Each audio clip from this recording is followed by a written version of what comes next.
Welcome to Beyond the Frontline podcast, where your hosts, U.S. Air Force veterans Donna Hoffmeyer and Jay Johnson, will help you transition from the front line to the home front.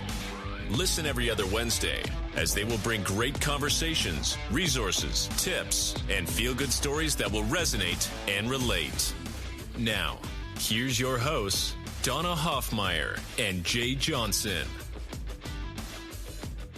Hey everyone, I am here with another riveting show. Beyond the Frontline is actually here with my counterpart, Jay Johnson. He's usually flying all over the U.S. somewhere, and I'm trying to nab him half the time, but I got him today. How you doing, Jay? I'm good. Yeah, the way you introed there for a minute, Donna, I'm like, man, it sounds like it's a one-person show, and maybe rightfully so, because you've had to do a few on your own lately with my travels. And I find you, like, where is he? I look on Facebook. Oh, like last night you were at a show. You and Sherry were hanging out at the show. Yeah, I went to a theater production. It was amazing, actually. Was it good? Yeah, it was fantastic. Yeah. The last time I looked, you were in Vegas on business.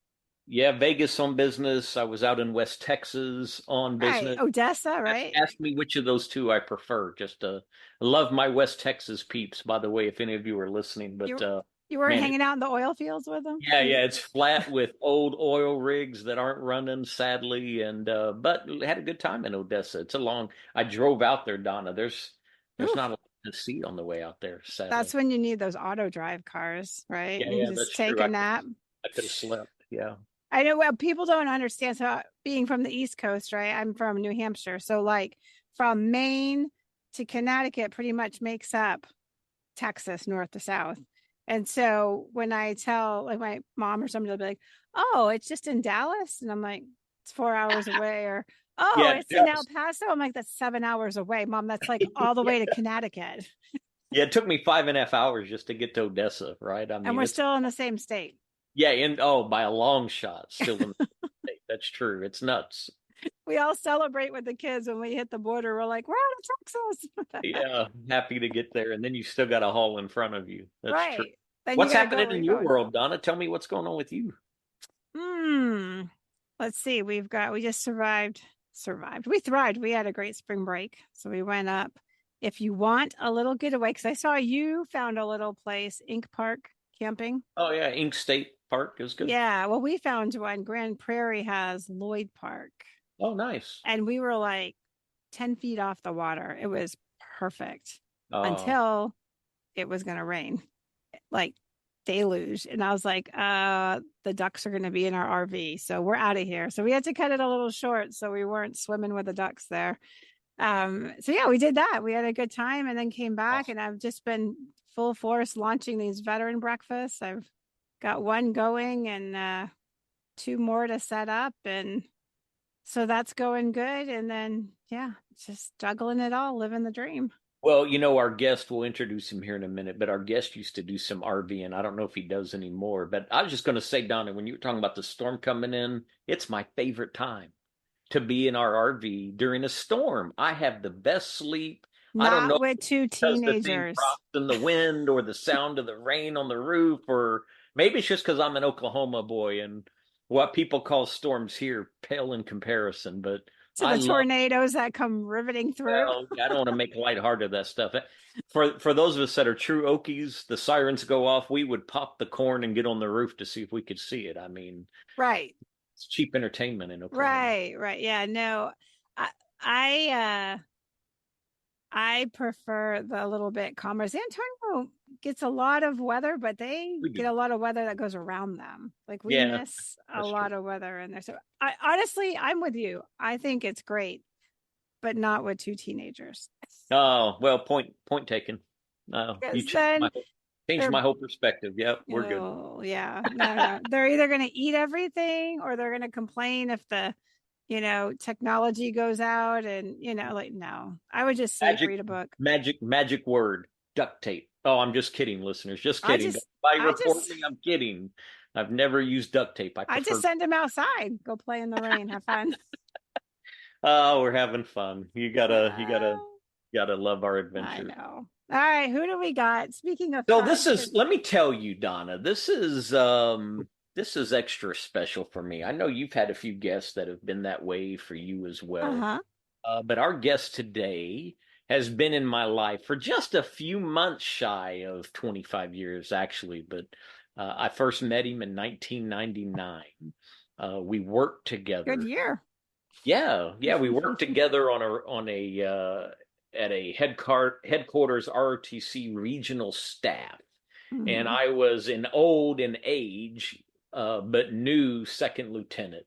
And the guest today was somebody I instantly gravitated to because he's got this energy about him, this genuineness, authenticity of caring for people. And so he kind of took me under wing, was kind enough to mentor me. And our guest today is Peter Werner. I affectionately know him as Pete.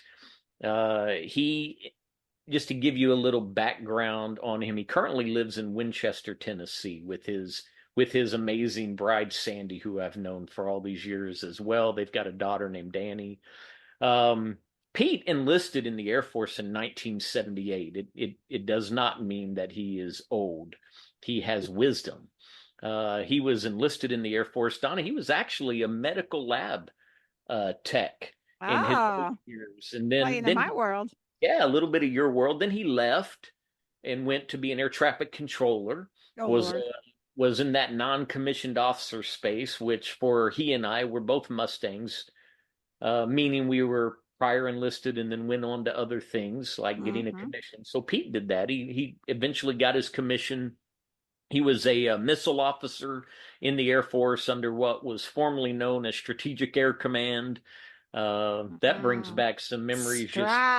Thinking about that. And Pete did many things. He served on an ROTC staff at what was Southwest Texas State. I bet he's surprised that I remember that, but I do. Today it's known as Texas State. And then we came together on this Southwest region office where we worked together. But Pete retired after 30 years of service. He retired as a lieutenant colonel. He's literally been all over the world. In fact, funny thing, I was stationed in northern Italy when Pete was down in southern Italy. He was in Naples. So we would get to see each other maybe once or twice a year, usually because he was a commander and had a little more flexibility than I had, but he would be up in the Aviano area and would gather over a meal and get to catch up. But the reason Pete is our guest today, Don, is because today's episode, we're going to focus on Military Officers Association of America, Moaa. Moaa, yeah. Yeah, Pete is very active in Moaa. He serves in a really cool position today in the state of Tennessee. We're going to draw that out of him and let him tell us about that. But Pete, welcome to the podcast, my friend. It's good to see you. Thank you, Jay. I'm very humbled by your words and Donna's words. Thank you very much.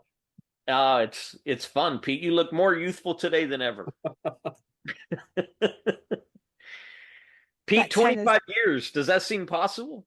When I retired, Jay, I said something to Sandy as we were walking out of the Pentagon building after my ceremony.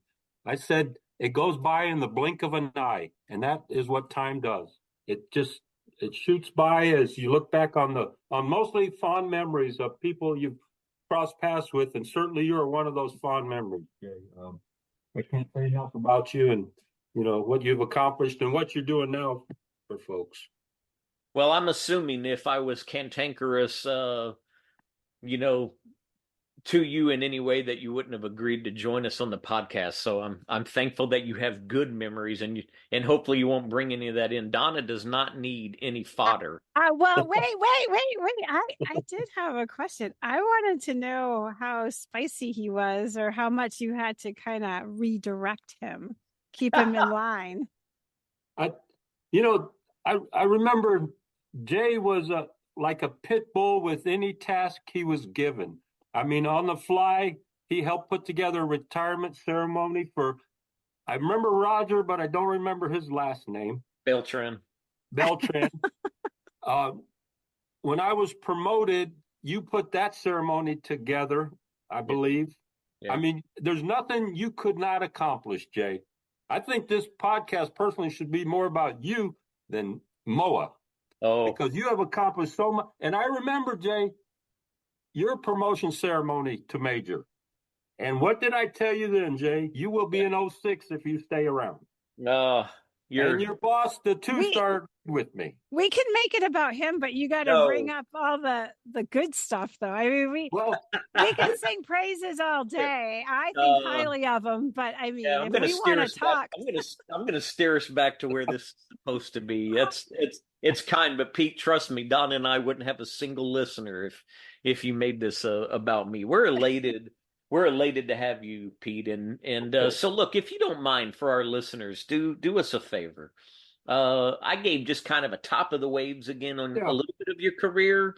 What was it that led you to join the Air Force? Was there an appeal to you, like a family lineage, or just one day you said, what was it?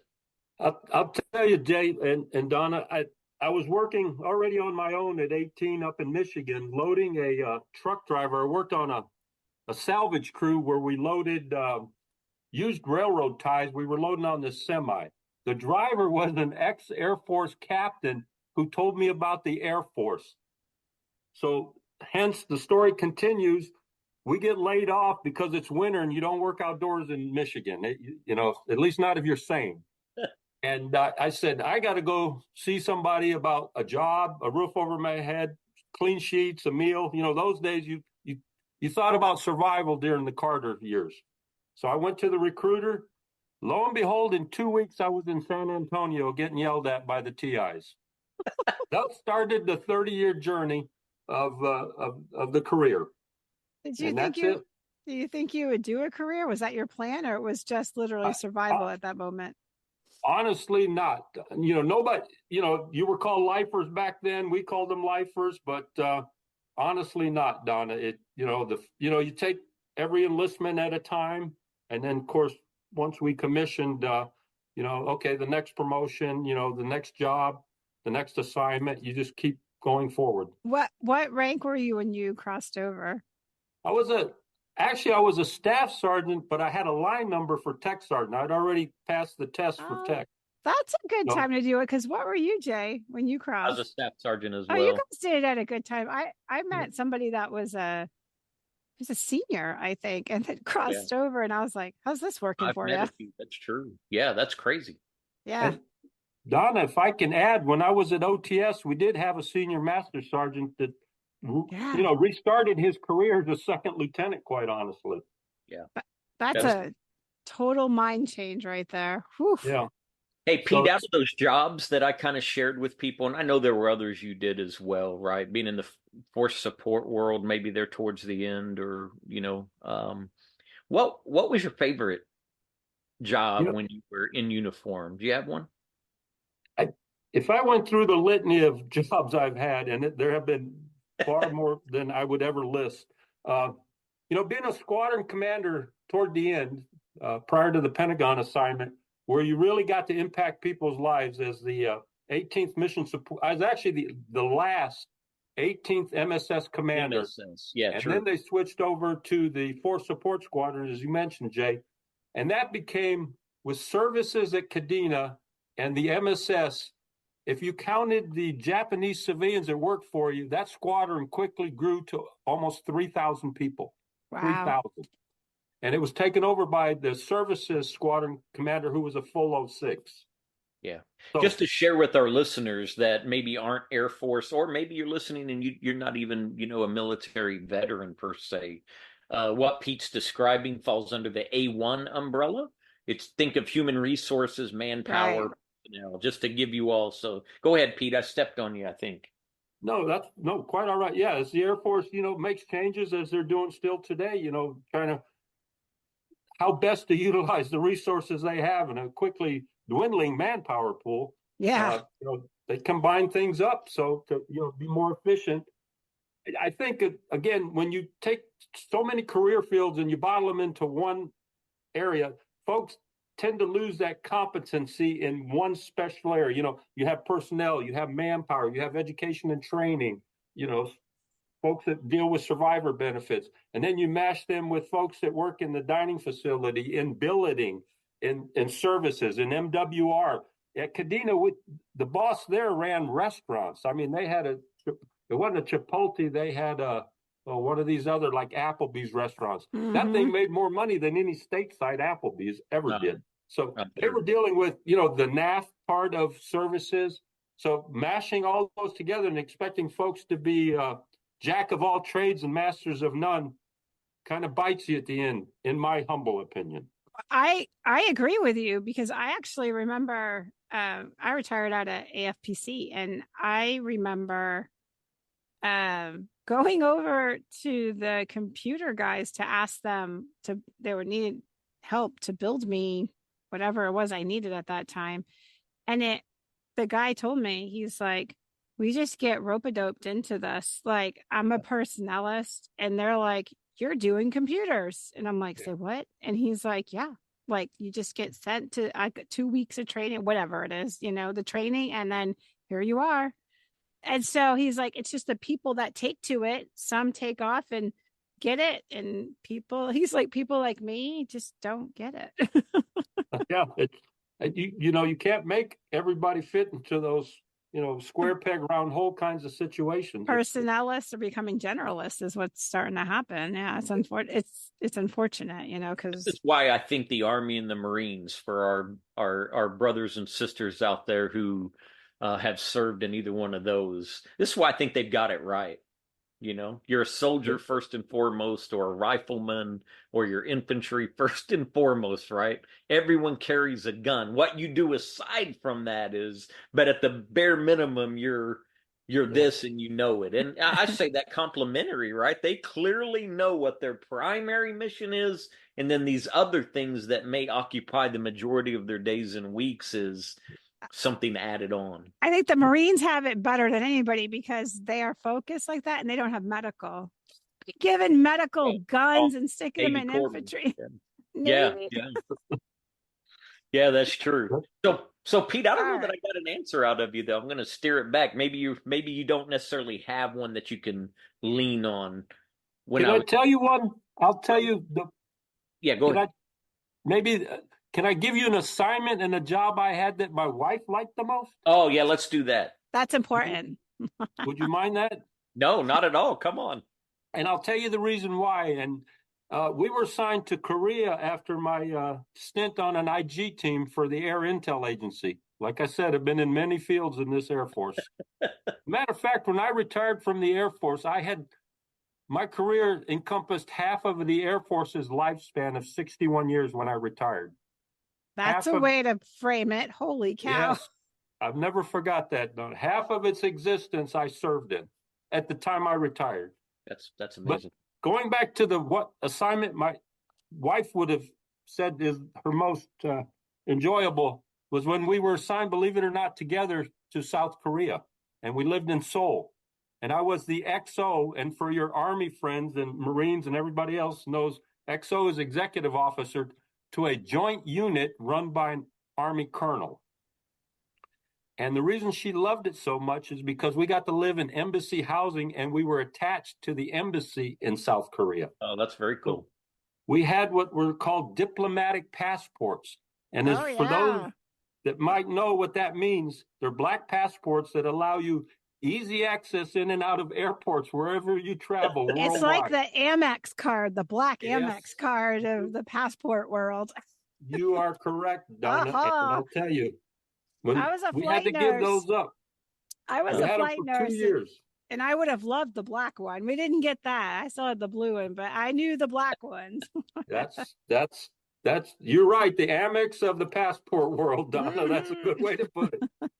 So, and Sandy could shop till she dropped, Itaewon, down at the airbase Osan. But we lived in Seoul, and we got to live in embassy housing, which was sectioned off on the garrison there in Seoul. So, all our neighbors who were diplomats, they all had, I hate to say this, but they had servants. And when they threw parties, these folks would take care of everything. So, it showed us another environment of America's foreign power that, diplomatic staffs are treated much better overseas than we ever imagined.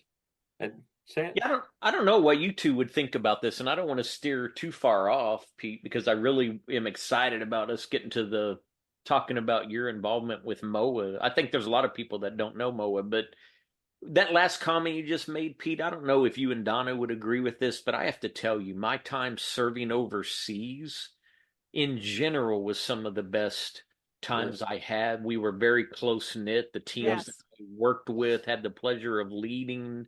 I just felt like there's something about being overseas, serving. And I don't know, what would you say, Pete? You agree with that? I've served in Turkey. I've served in Italy. IG inspections all over the world. Served in Japan. Even went down to South America, to be quite honest with you, on some not assignments, but deployed, to the Middle East. But absolutely, it brings all the Americans, and even if you're with coalition forces, together, because you have to count on each other there, to get the mission accomplished. So absolutely, Jay, and I think anybody listening to this podcast would agree that having served overseas and bringing your family with you to some locations, obviously there's many you can't bring them to, brings everybody closer, but out of necessity and patriotism.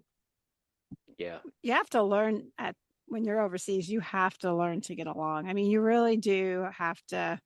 This is what you got. And even the people that maybe normally in the States you probably wouldn't hang out with, you're learning how to, you really learn. It's a really push on your emotional intelligence. How's that one, Jay? That's good. I like it. EQ. And every place that you went around to, I flew into, and we would get, like when we were in Naples or Greece, the locals, because we had medical POCs, they would bring us out lunch. Like I remember getting the best Greek salads. In Italy, they would bring out food. So we were spoiled. Yes. The other services are like, what the hell? Join the wrong branch. I do miss every bit of that. Well, look, Pete, we'll certainly give you space to come back and share if there's something that weighs on your heart. I'm really, I feel like I know, but I also know I don't know enough about Moaa. Okay. So let's start at a high level. Tell our listeners what Moaa is, what its purpose is, how many maybe are, a member. I have all the numbers, Jay. Oh, I knew you. All right, I'll just turn it to you, Pete. I'll quit rambling. All right. Well, in today's world, the Military Officers Association of America has roughly 400,000 members. Okay. Our current president, and I bet you know him, Jay, is Brian Kelly. Oh. Lieutenant General Brian Kelly. Oh, yeah. We both know him, but he was our boss.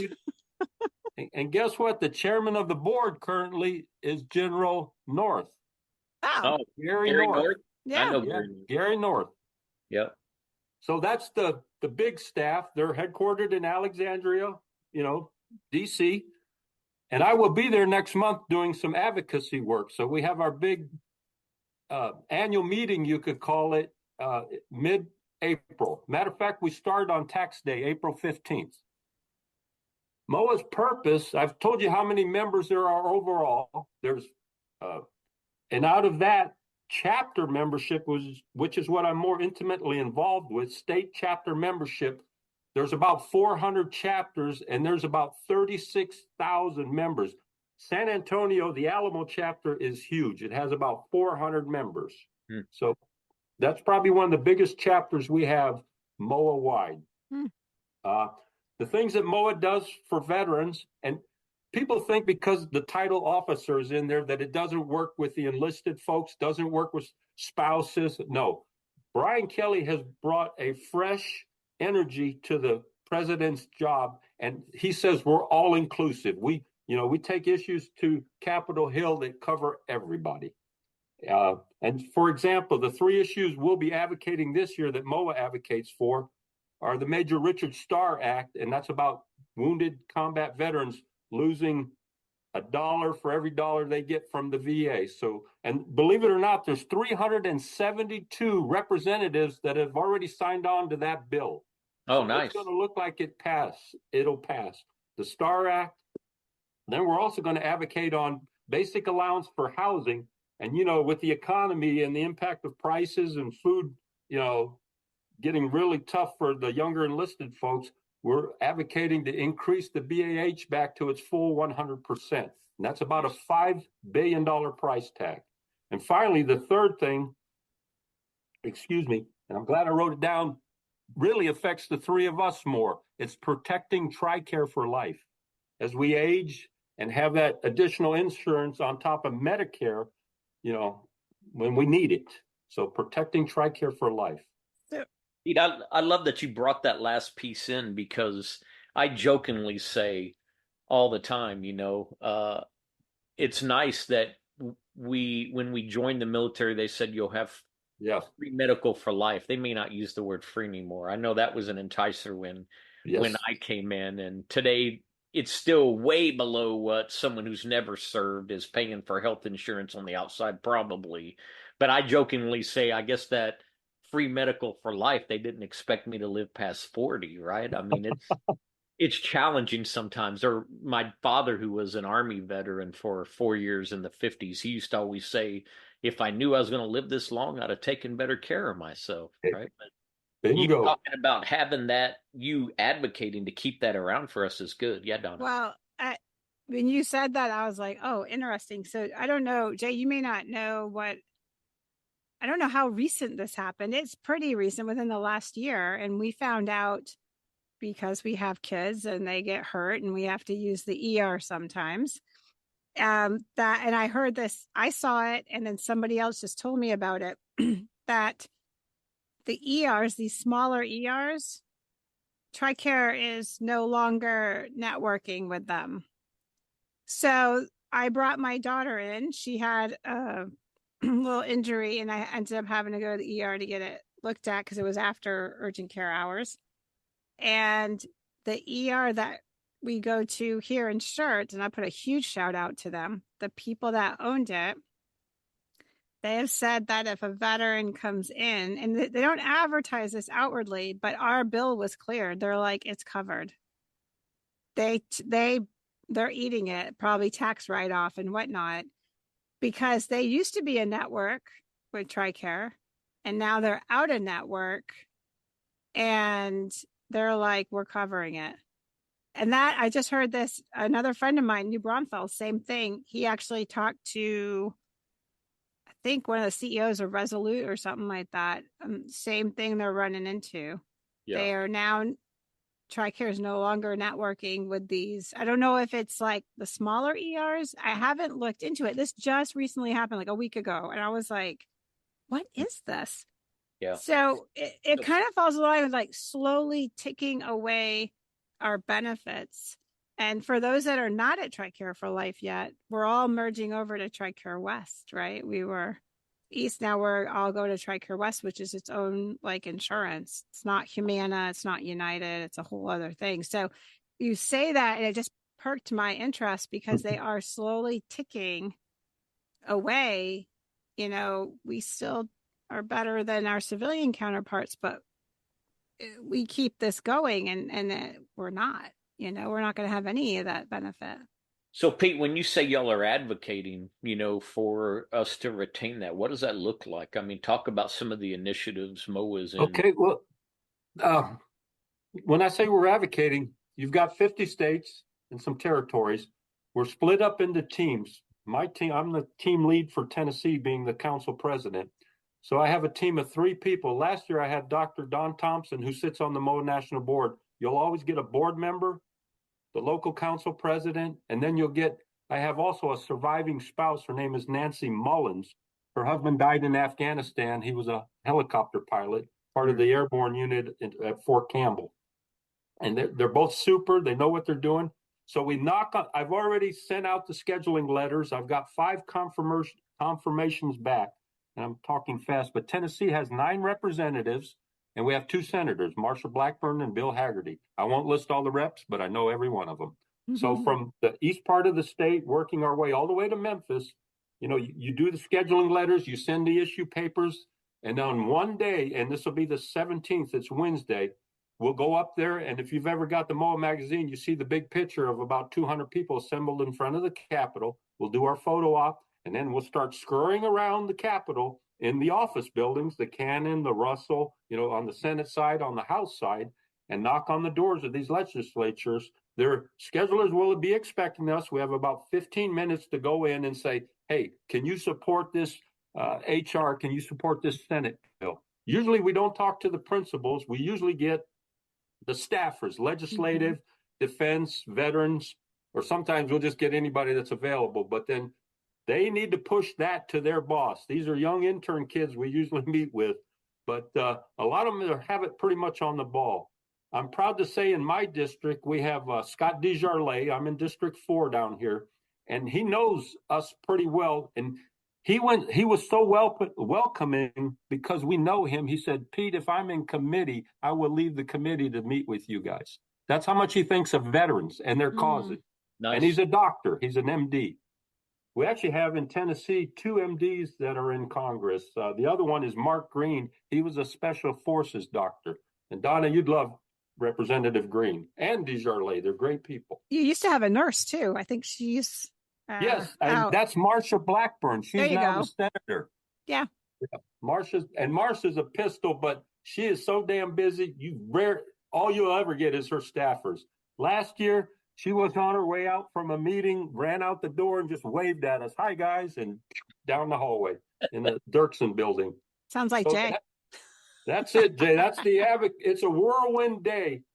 I mean, we went so long. We went overtime. They give us from like 9 to 4 to catch the bus back to the hotel. We caught an Uber at 5 o'clock because we missed the bus for our piece of the advocacy. I know there may be more, Pete, that y'all are doing. In fact, I know there is, so I don't want to trivialize that, and I don't want to take away. I want you to continue to share other things. Help boil down for the listener what it looks like to get involved, to join and involved, right? How often do y'all meet? What is a typical meeting look like? That kind of thing. As I mentioned earlier, Sandy and I went to our chapter dinner last night. So we became chapter members when we moved here. We got a letter.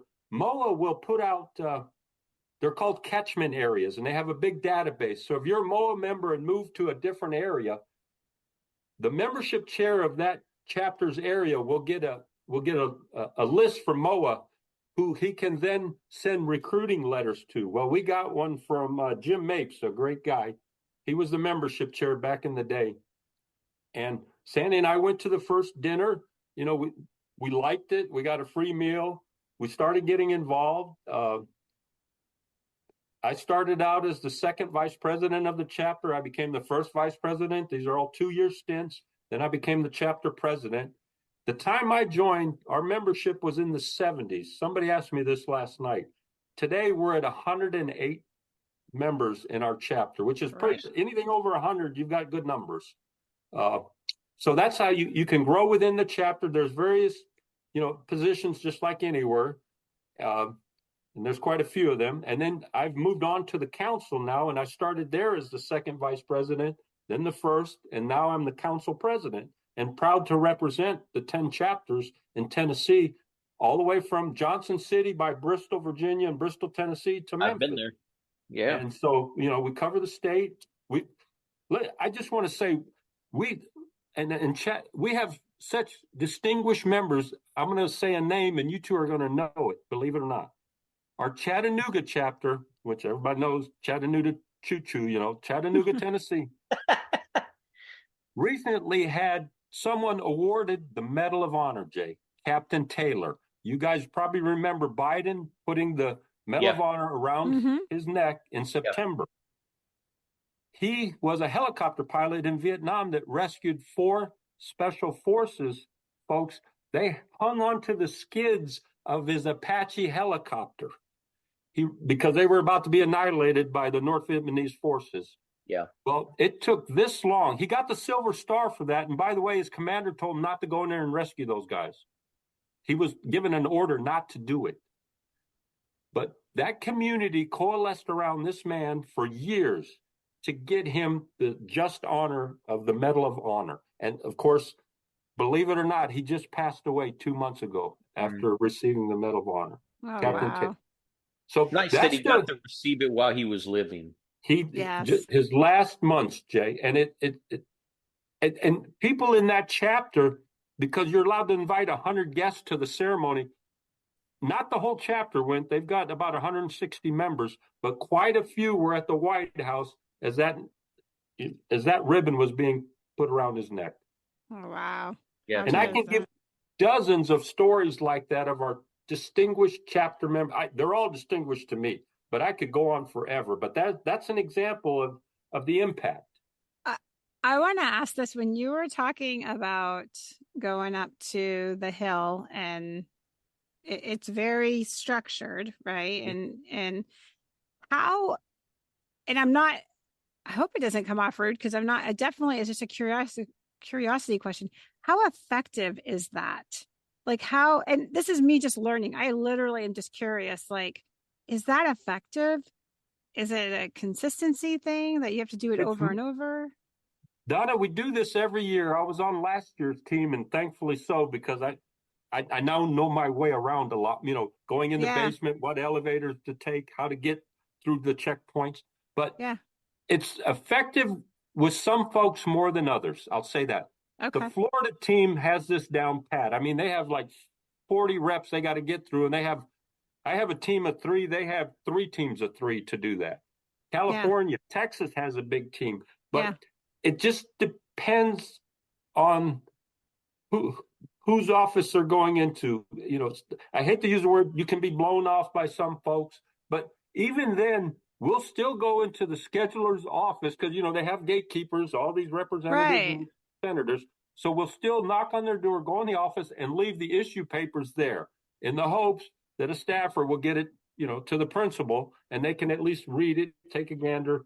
And, they all do this horse trading anyway. So, you just have hope there, Donna. Well, it piques my curiosity because I've been I work with a lot of nonprofits that are kind of starting up and they're newer, and I've been approached before, like, I think we should go talk to our representatives. And I'm like, okay. I said, but you're not going to go up and have social hour and lunch, and you're most likely not going to meet the actual person. You'll meet their staffers. Do you have like a one sheet ready? Do you have stats, numbers? Are you laser focused on what issue it is? Because if you don't research what they cover, so, I showed this person, I said, let's go find their policy. Let's go look at all this stuff. And then, you need to write to that, because you words on paper will last a lot longer than the words coming out of your mouth, So I was just curious. It sounds like that's what you guys do. It's very laser focused. Yeah, absolutely, Donna. We'll get a full day's training on advocacy the day before we go to the Hill. But Moaa has a government team that lobbies all year round. And these are just 3 issues. There's 20 issues on their website right now, concerning surviving spouses, pharmacy, the Guard, the reserves. So there's way more issues than I just told you all about that they advocate for all the time until those bills. The best example is the indemnity compensation. Moaa and the military coalition got that passed. So it's that hit that the dependents take by getting that compensation in 2024 will go away. There'll no longer be a hit to what they should fully receive. So Pete, can you explain that? Because we do have civilians that listen. They want to, when you said that to me, Jay and I nodded our heads like, oh, I remember that, what the indemnity compensation is. It is a payment given by the government that if your spouse dies of a service-connected disability, you, the family, the surviving spouse generally, that's, it could be family, but because there are other categories, but the surviving spouse can apply for this benefit through the VA.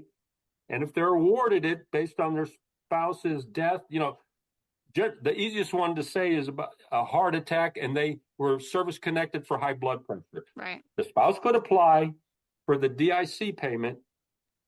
And if they were awarded it, right now it's in the $1,500 a month range, at $1,534, somewhere in that range that they would receive for their life based on their husband's cause of death and service connection. And it used to be offset by any other payments they received, almost a dollar for dollar. So this was a huge victory, up to 50% for surviving spouses, to have Congress finally pass the bill that did away with the offset, basically. That's good. That's good, because the spouses give up a lot. We always say that they're a backbone of the military, And as you asked, Donna, this was one Moaa never let go of over the years, along with the military coalition, to make sure, it's a fairness issue for the surviving spouses. So that's a big example. So, Pete, I'm going to, just point out to the audience, our listeners, I have no doubt that we all understand it. It's just worth noting and emphasizing. There's strength in numbers. So when you start talking about 400,000 is what I heard you say, members nationally, the reason you listeners, any of us may want to get involved in an organization like this is because it becomes a very active voice with constituents that then create influence over the way voting gets handled. And so the more who are a part of championing a cause benefits those of us that have worn the uniform of our nation. So, Pete, I love every bit of that. So you're in Tennessee, got these two hats you're wearing, right? Or council president right now.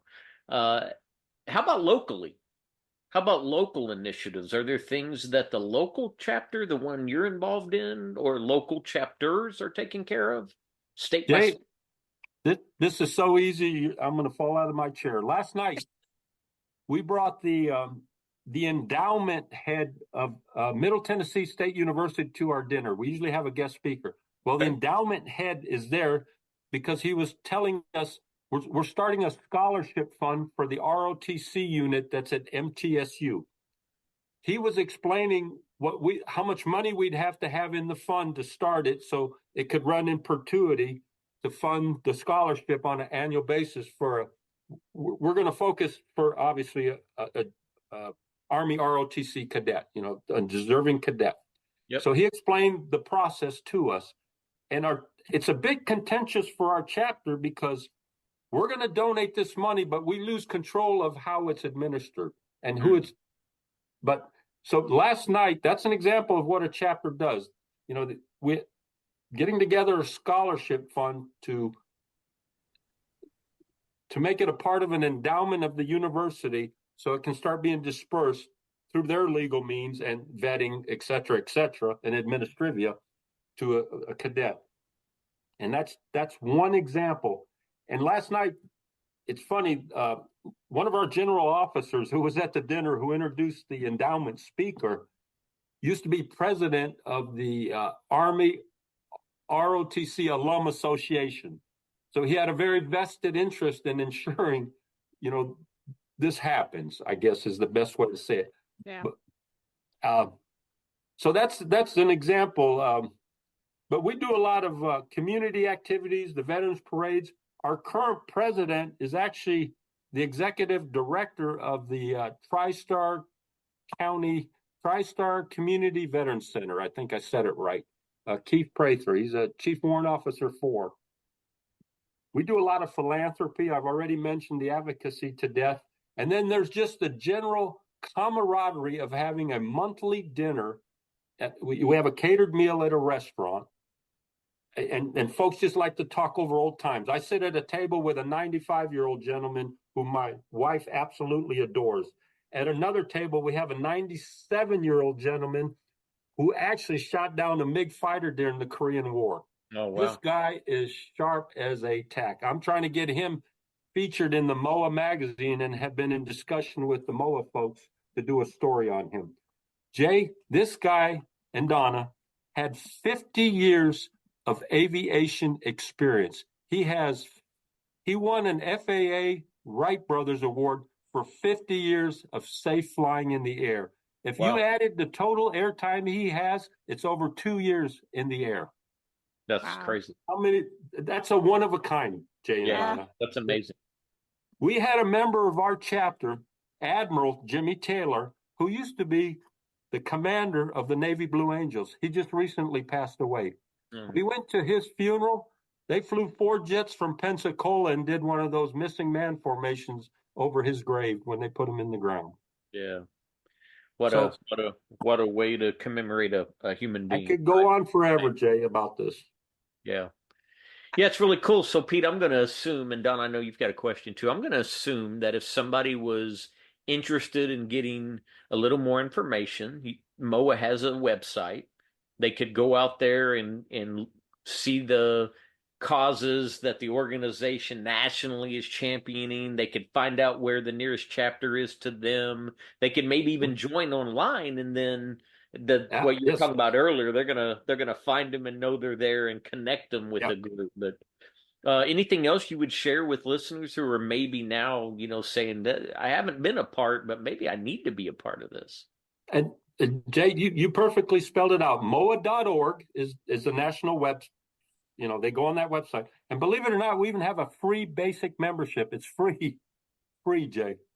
So they have a free basic membership, they call it. They have a premium membership, which is, I think, right now $59 a year. And then there's obviously a life membership based on your age. It's a sliding scale kind of thing, a life membership.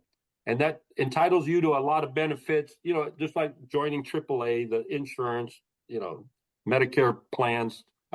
Travel's a big one. I met the president of Moaa Travel, and this guy was a pistol. I mean, he said, Pete, you need a ticket to anywhere, just come to me. I got you. That's awesome. So Moaa takes a lot of, trips, cruises, river cruises, and chapter members of those chapters get a kickback to their chapter for going on a Moaa sponsored tour. That's one of the nice things. Oh, that's very cool. Yeah. And I would encourage folks that are interested, Moaa.org. And as you say, you can drill down. There's a button for councils and chapters to find your state. And then the closest chapter, all you need is your zip code, obviously. And it'll pop up a few chapters and they'll have the points of contact right there that you can give a holler to inquire about joining. That's super, Jay. Thank you. Yeah. You're a better advertisement for Moaa than I am. Well, we bring you on. I mean, we bring you and other veterans that are doing amazing work as you and others are in Moaa just to help expand awareness, right? We want people to be aware. Don, I think you had a question a minute ago. No, well, first, when Moaa, MOAA, just for the audience to know that. So they know there's 2 A's when they're... 2 A's. Association of America. Yep. But no, I think the... coolest part of this whole thing was finding how much you do across the board. And so that there's no, when we do this for officers, the name's a little misleading, right? You cover veterans. Yes. And so, we know General Kelly. He was a good guy when he was our boss at AFPC, and then went on to A1 and did some good things. But he was very personable. And so when you said that, I'm like, that actually doesn't surprise me too much. I mean, that's a lot of his character is very inclusive. So it was nice to hear that it wasn't really officer, even though it's in the title, it's across the board, and we advocate across the board. So that's pretty awesome. Well, when I see him in April, I'm going to have to tell him I talked to you two on a podcast. Here's a funny story for General Kelly. So, you know how when you go up for a promotion, right, you have your PRF, right? And so for the civilian audience, it's like it's a big summary of our career, like on one piece of paper, if it's even possible. And then you get selected for do not promote, which you hope you don't get, promote, or definite promote. Definite promote, it's like 99% chance that you'll actually make the cut, right? And so I had already known that I did not want to promote to 06. So I had closed my own door. And so I got a promote, right? I got what I needed. I had box checked, but not every single one. So they would send me through. But he has to come in and tell everybody. So he brings me in, he sits me down, and he's going over the whole thing with me. And he goes, you got to promote, and this is why. And I said, oh, absolutely, sir. I did that to myself. And then I proceeded to go on this like 5-minute diatribe on why I did it, what I did, what my plan is. Yeah. I went to this whole thing. Right. And he stopped and he looked at me and he's like, well, that was kind of refreshing. And I was like, I'm sorry, sir. What? He goes, most of the time I'm explaining to a crying officer why they didn't make it or what they need to do or whatever it is. And he's like, you just have it all sorted out. I'm like, yes, sir. I close my own book. I don't let other people close it. That's good, Donna. That's good. Funny. Yeah. I kick out of that. Those kinds of things are eye-opening. There's no doubt. Pete, what, as we're getting close to landing the plane, what hasn't been talked about that maybe you want to, whether it deals with Moaa, maybe it's just reflective of career, something that still resonates with your spirit about veterans and service? What haven't we touched that maybe you want to make sure gets brought to light? This is something when I retired at the Pentagon that I said, you get a chance to speak, obviously, at your own retirement ceremony. I talked about the sacrifices my wife made over a 30-year career. Sandy and I have been married almost 45 years. We got married when I was an A1C, a two-striper. And this is something that's just not, as much brought to light, I think, across all organizations, whether it's American Legion, VFW, Moaa, I don't care, active, Guard, Reserve. It's the sacrifices that the spouses and the dependents make through, whether it's a one-term enlistment, 10 years, the whole lifer, saga. But that, I think, thinking about the loved ones that have really, on the home front, sacrificed is what I would leave your listeners with, and never forgetting that. We go off and do our jobs, male, female, doesn't matter. We do what we're supposed to, but, we have a focus for that mission to get accomplished, because at the end of the day, that's what it's all about.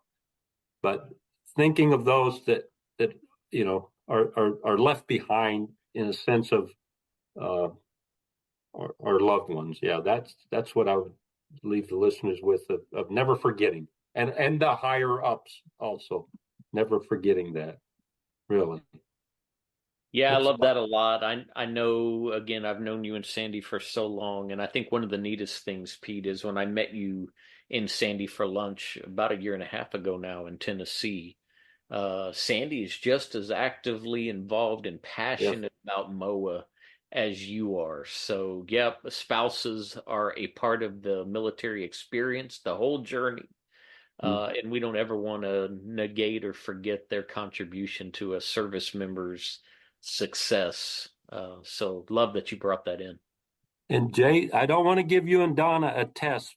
I'm not going to ask you if you know Moaa's motto, but believe it or not, never stop serving. That's Moaa's motto. Yeah, what's funny you said that, because what was weighed on my spirit a minute ago was, to any of the listeners, I wanted to say you're not done yet. Yeah. Right? You're not done yet. If you're like those of us that are in studio together right now, Donna, 22 years, if I remember correctly. I had about 22 years. Pete, 30 years of service. I think the three of us would agree that there's something special about the camaraderie that's experienced. Donna still operates heavily in the veteran communities, and I'm still in some circles of them for sure. But you still have so much more to give. You're not done serving. No better voice can advocate on behalf of veterans than a veteran. Yeah. I continue to meet veterans once in a while when I'm out and about. So when I was in Vegas conducting training, one guy said, well, I only wore the uniform for 2 years, Jay. I don't need to know the circumstances of any of it. The fact that he wore it, I made sure he knew how appreciative I was of it, and how, quite frankly, proud he should be of it. Because, again, a statistic that I believe we all know is only 0.5% will ever wear our nation's uniform, or at least up to this point in time have ever worn our nation's uniform. 0.5% of our nation's population. So I love, Pete, that you're still out there on the front line, you and Sandy and many others advocating on behalf of our veterans. We deserve to be taken care of. We've done a lot on behalf of this incredible country, and we don't want to diminish or negate the sacrifice that came with serving. So love that you brought that in, Pete. Donna, what say you?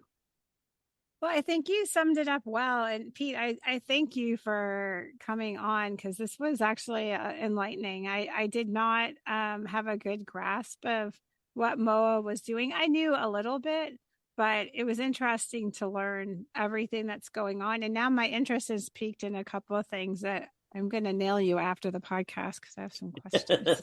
Look out, Pete. Look out. No.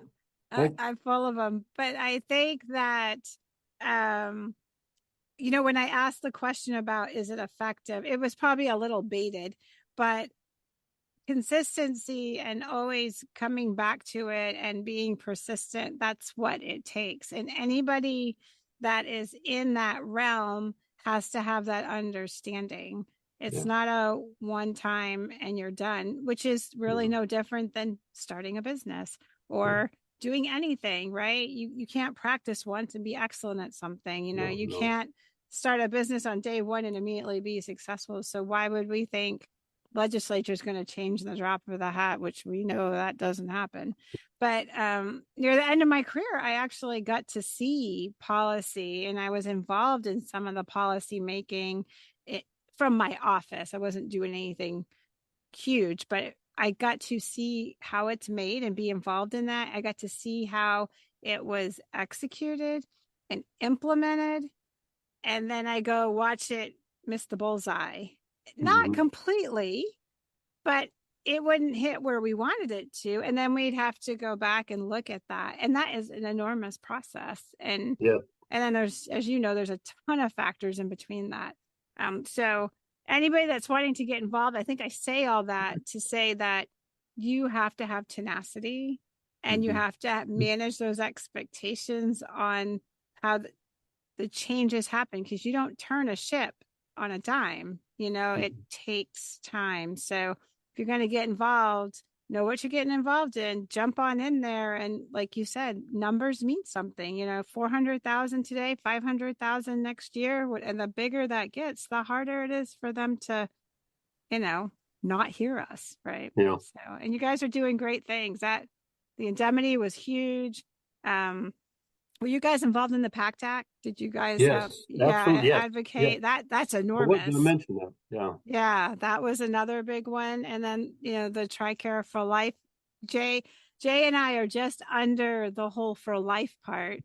Jay might be a little closer than me, but it still impacts, right? Like people don't get that. Like, well, I might not be using Tricare for life now, but I'm going to eventually. And if it's all dismantled, then what? I'm going to go from what I have to nothing, like what happens? It's a jolt, so good work you guys are doing. It's impressive.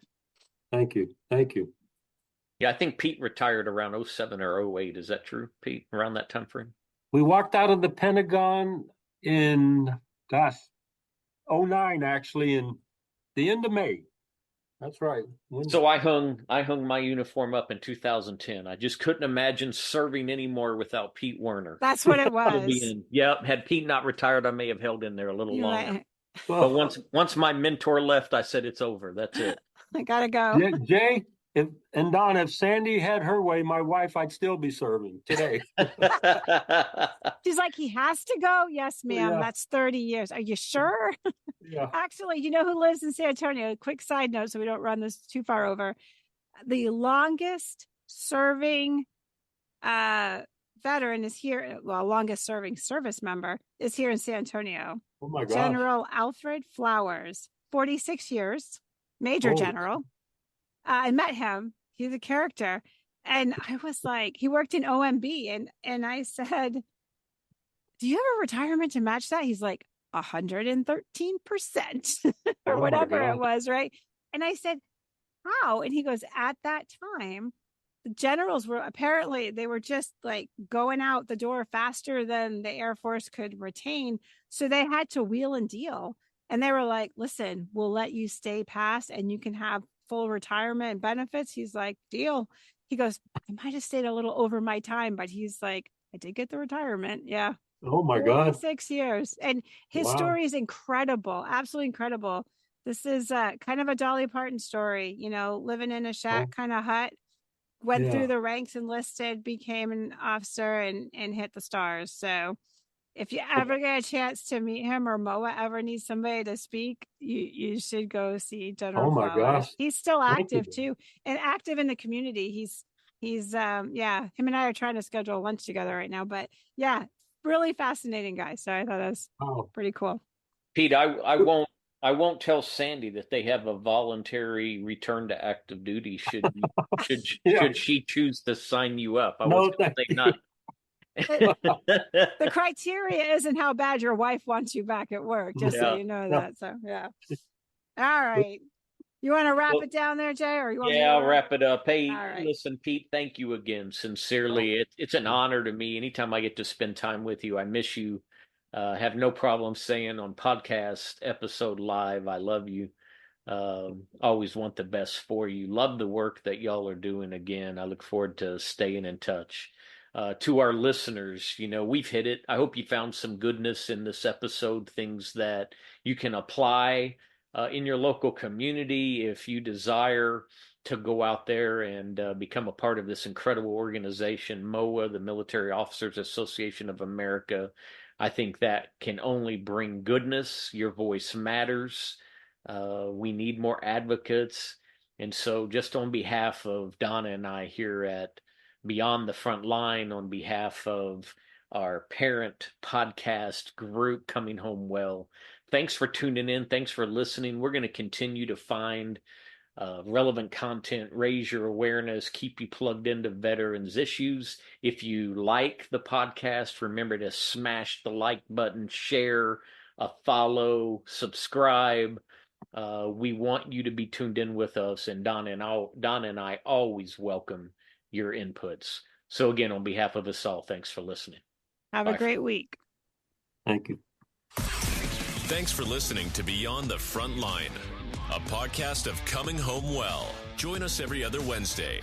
And if you enjoyed this episode, please share it with others, post about it on social media, or leave a rating and review.